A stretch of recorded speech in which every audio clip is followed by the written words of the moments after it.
estado hablando de mí en la clase de lenguaje, así que los vengo a invitar a que pongan mucha atención para que aprendan a describir los personajes y el ambiente donde se desarrolla la historia. ¡Chao! ¡Me tengo que ir! Textos narrativos, descripción de personajes y ambiente. ¿Qué es un texto narrativo? Ya lo hemos aprendido en clase, pero vamos a recordarlo nuevamente. Se denomina texto narrativo al relato de hechos reales o imaginarios en los que intervienen personajes y que se desarrollan en un lugar.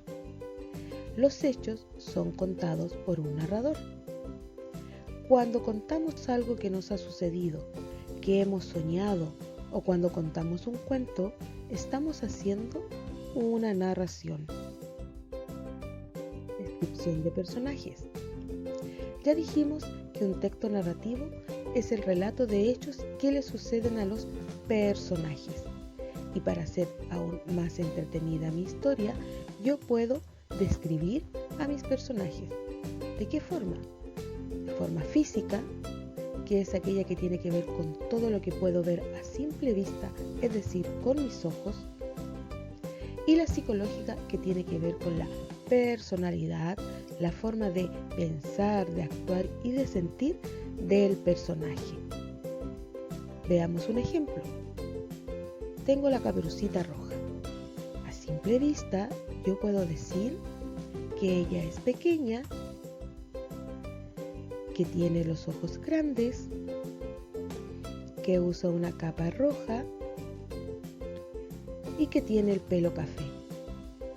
Estoy refiriéndome a una descripción física de la Caperucita, pero me piden que la describa psicológicamente, que diga cómo es su personalidad.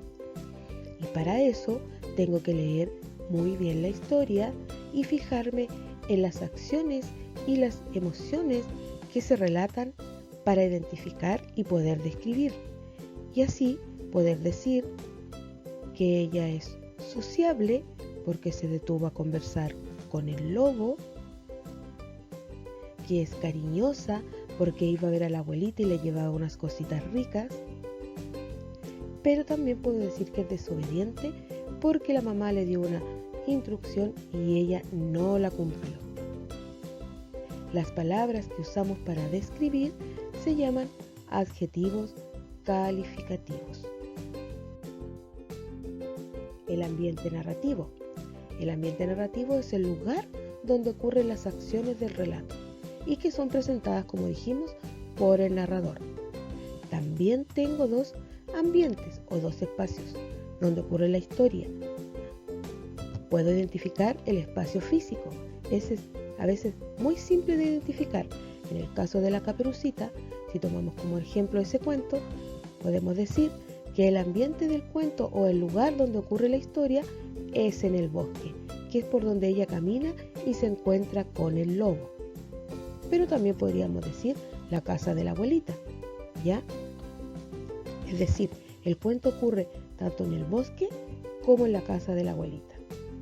Y el espacio psicológico, que tiene que ver con la atmósfera espiritual que envuelve a los personajes, con las acciones, con sus emociones o las sensaciones que nos transmiten, se refieren, por ejemplo, a amor, tristeza, la alegría, violencia, miedo. El otro día yo les decía en clase que cuando ustedes ven una película de terror, ¿qué es lo que están sintiendo en ese momento cuando la están viendo? Miedo. Ese es el ambiente psicológico de la película, les hace sentir miedo. Siguiendo con el ejemplo de la Caperucita Roja, el ambiente físico, si ustedes pueden ver, es el bosque, porque por ahí ella va caminando a ver a su abuelita. Pero se encuentra con el lobo.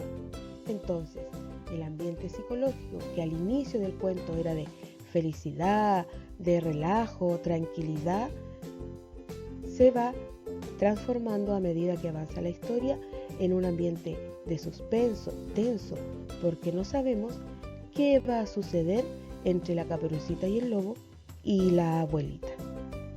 Al final del cuento, como ya ustedes lo conocen, saben que todo ese ambiente de de suspenso que se torna en un ambiente también de felicidad porque tiene un final feliz. Ahora que ya hemos repasado nuestra clase y que ya tenemos claros nuestros conceptos, viene la actividad de manos a la obra. Ahora les toca a ustedes que con lo aprendido en clase y usando su gran imaginación deben crear un cuento corto donde se identifique claramente el ambiente narrativo y la descripción de los personajes. Pero deben recordar que un cuento tiene un inicio, un desarrollo y un final. Y lo más importante es que una vez terminada tu tarea, la debes enviar al correo tatiana.carriel@sannicolasvaldivia.cl o al WhatsApp